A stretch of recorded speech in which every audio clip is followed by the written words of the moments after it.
Hi guys, it's George from Fermented Kitchen, and today we'll be making sourdough pretzels. We'll be making 8 pretzels, and you will need 415 grams of bread flour, 80 grams of plain flour, 240 grams of filtered water, 140 grams of active bubbly starter, 40 grams of unsalted butter, and 8 grams of salt. Melt your butter in your microwave on a low heat. Add salt, add your starter,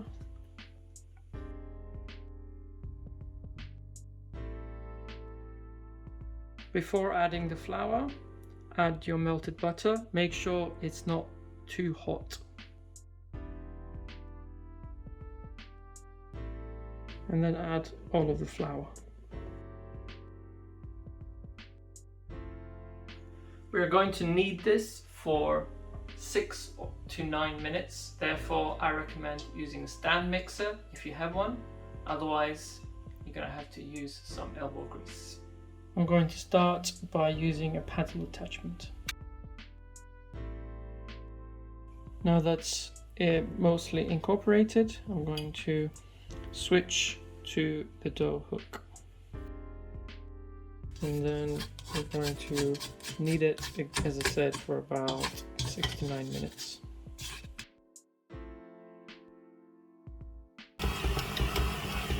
It's been 6 minutes. As you can see, it's coming off the wall nicely. It's looking smooth, so I think I'm happy with that.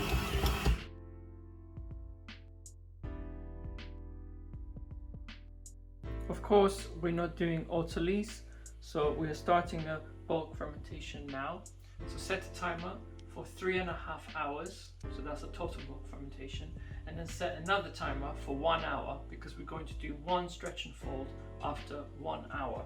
So we're going to cover this with a damp cloth and come back to it in 1 hour. The secret to getting that nice brown coloring on the pretzels is the baked bicarbonate of soda. Traditionally, for making pretzels, they use a chemical called lye. But problem with lye is that it's very caustic, very corrosive. You don't really want it in a kitchen, because you have to get a food grade one and you have to handle it very carefully. So just to avoid all that, you use the baked soda. You can just use normal soda, so bicarbonate soda or baking soda, but you're not going to get that nice dark brown skin on top of the pretzels. So way to go, I believe, is using baked bicarb. So how do you make this? It's very simple, and it's all in the name. So you have to bake the baking soda. So you take, let's say, about 300 or 400 grams of baking soda, you lay it out on the tray, the baking tray, and you bake it for about an hour at 150 degrees Celsius. After 1 hour, let it cool down completely and put it in an airtight glass jar like this. We're going to be using 100 grams of this later on. For the stretch and fold, just grab one of the edges and just fold it back in itself, and then do this about 20 times or so, and then make it into a smooth round ball.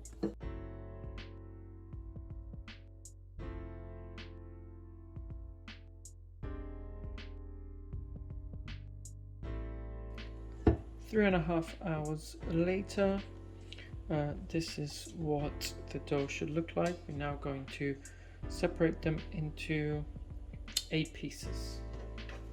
Just going to wet the surface a little bit and then plop the dough. Should be able to see these kind of strands indicating that it has fermented and bulk risen. So what we're going to do is split this into 8 pieces, 113 grams each. Just going to wet my bench scraper. 109, that's fine, that varies. Put it aside, and then we're gonna then shape them. Okay, now we're going to pre-shape them. First gonna wet this surface here because I'm going to put them down here after they're shaped. You can wet your hands if you want, but the dough shouldn't be too sticky because it's quite low hydration. So I'm gonna try to basically make them into like sausage rolls almost. So something like that. You can shape it however you want. It doesn't really matter. Just basically give it shape like this.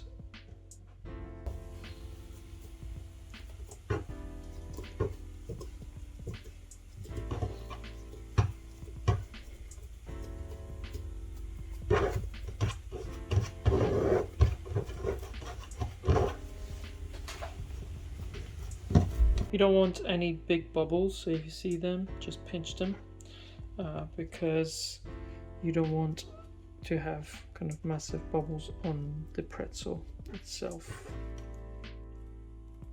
Take a piece of cling film, put some oil on it,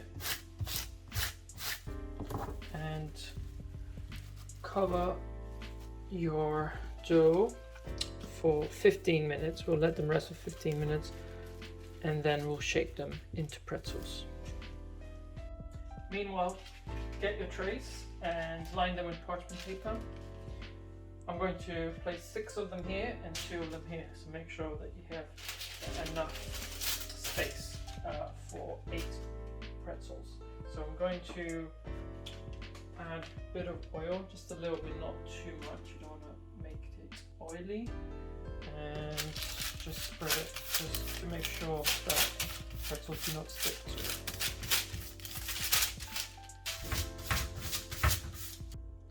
If the doughs are a bit sticky to the touch, just put a little bit of oil on your surface. We don't really want to use flour.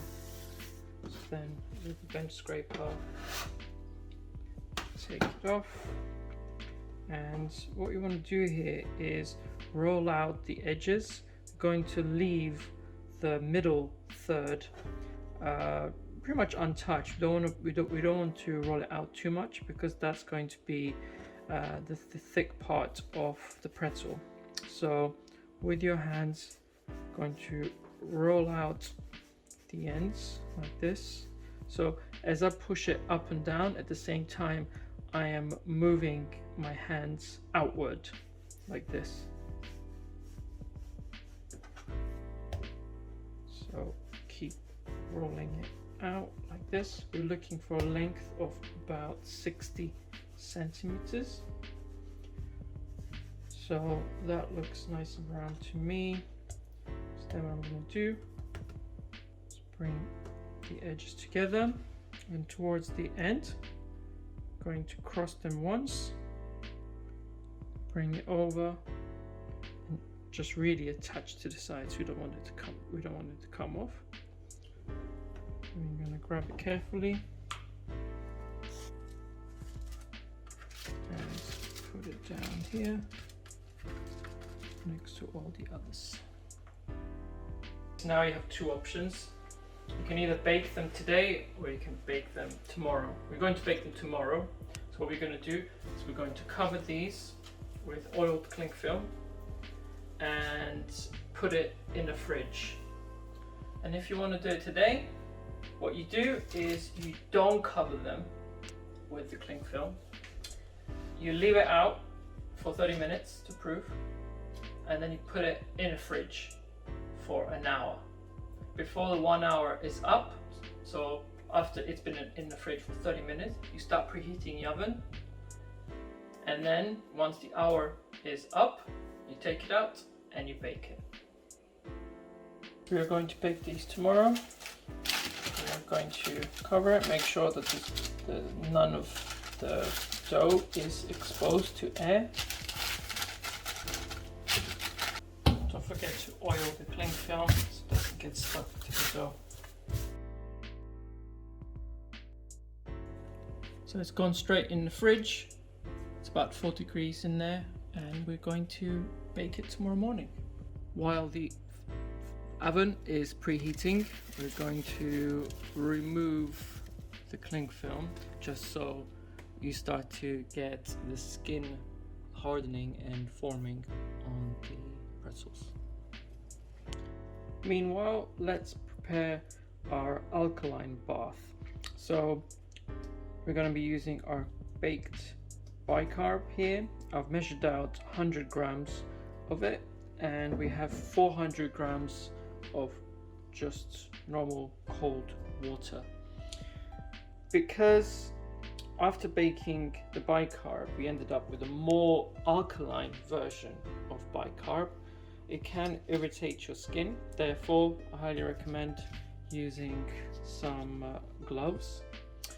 And the next step will be to sieve it into the water bit by bit, and then with a whisk make sure it's well integrated, because we don't want any lumps and we want it to be as integrated into water as possible. So I'm gonna basically sieve it out bit by bit and then immediately whisk it.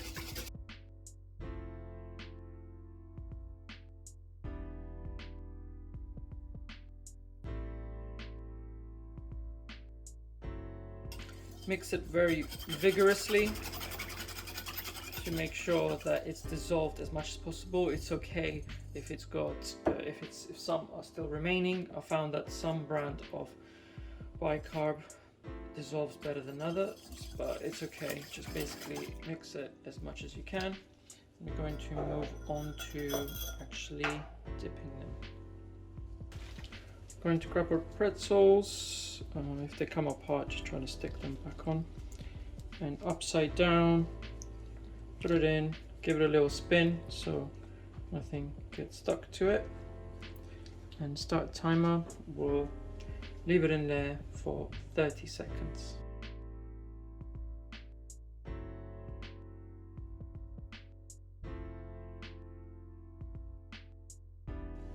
Okay, after 30 seconds, going to take it out, and this is very important. You have to place it on the rack so the excess comes off. If you try to bake it immediately, it will be way too alkaline and it will be really unpleasant to eat it. As you can see, it's drained a lot of excess water at the bottom. So we're going to start basically moving the ones which we've done first back to trays.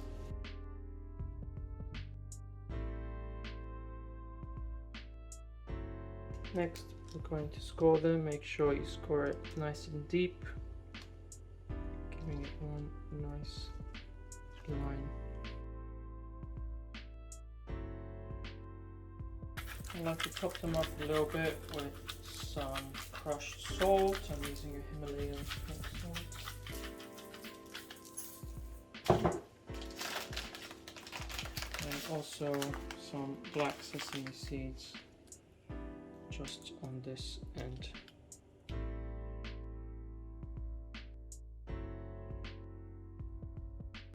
Set temperature to 230 degrees with fan assisted, and we'll bake them for 10 minutes. Now we're going to rotate the trays and then bake them for 5 minutes.